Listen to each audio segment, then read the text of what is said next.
Late to the party, but this one is too good to pass up.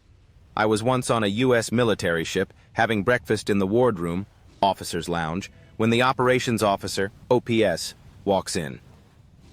This guy was the definition of not a morning person. He's still half asleep, bleary-eyed. Basically, a zombie with a bagel. He sits down across from me to eat his bagel and is just barely conscious. My back is to the outboard side of the ship, and the morning sun is blazing in one of the portholes, putting a big, bright-ass circle of light right on his barely conscious face. He's squinting and chewing and basically just remembering how to be alive for today. It's painful to watch. But then Zombie Ops stops chewing, slowly picks up the phone, and dials the bridge. And in his well-known "I'm still totally asleep" voice, he says, "Hey, it's OPS. Could you shift our bar pat? Yeah, 165. Thanks."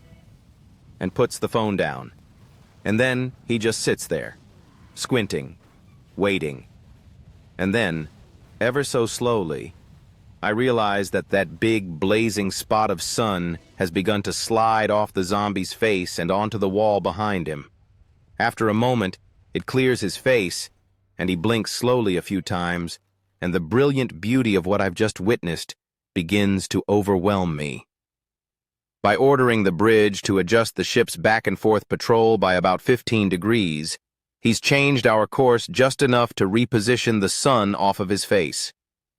He's literally just redirected thousands of tons of steel and hundreds of people so that he could get the sun out of his eyes while he eats his bagel.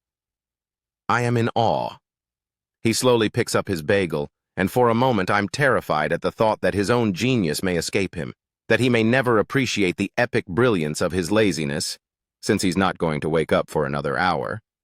But between his next bites, he pauses, looks at me, and gives me the faintest sly grin before returning to gnaw slowly on his zombie bagel.